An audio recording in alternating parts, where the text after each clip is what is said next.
everybody! This week is going to be a little different than the ones from the past couple of weeks. It's going to be more of a testimony, which is why I'm a little itsy bitsy nervous. I don't think I've ever shared this one out loud.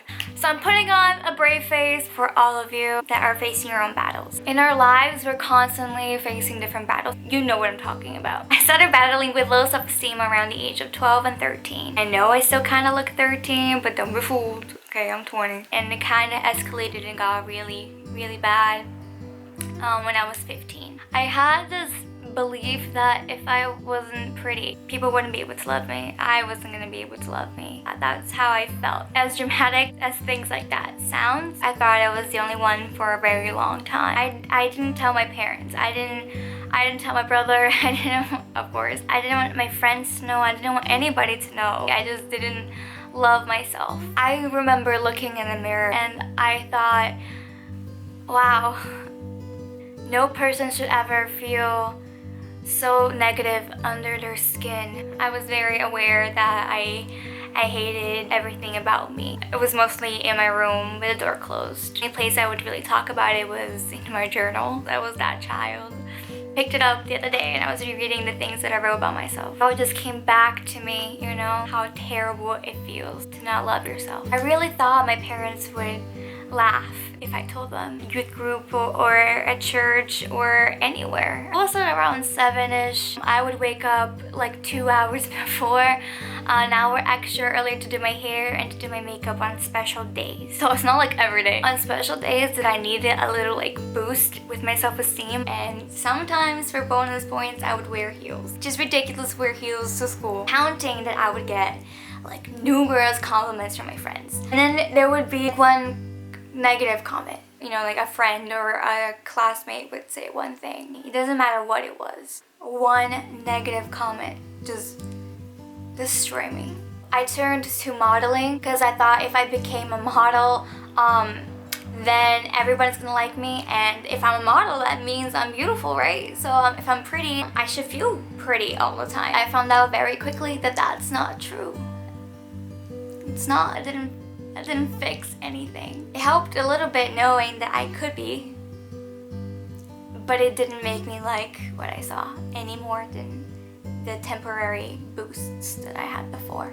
Buying millions, I mean like tons of beauty supplies to fix my hair, to fix my makeup, to fix this, to fix that, buying heels, buying nice clothes so I could look pretty, so I could be liked, so I can get compliments, so then I can feel good about myself. And it was like this ongoing cycle. And there's nothing wrong with doing those things. I still do them, but now I do it for myself. I do it because I enjoy doing them. One day in 2011, again I was 15, freshman in high school, I came home and I don't remember if I just washed my hair, but my hair was crazy. It was suddenly like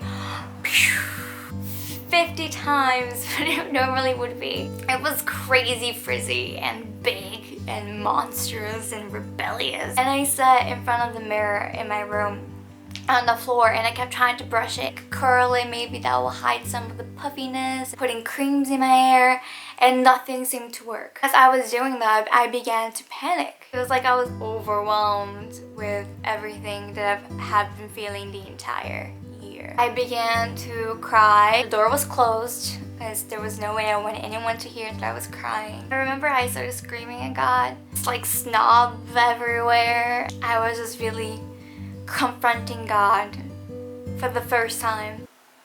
So dramatic. It doesn't matter if I was blonde or if I was, you know, if I'm a brunette or if I'm a redhead or if I'm tall or skinny or short or not. It's the fact that I never really had learned to love myself.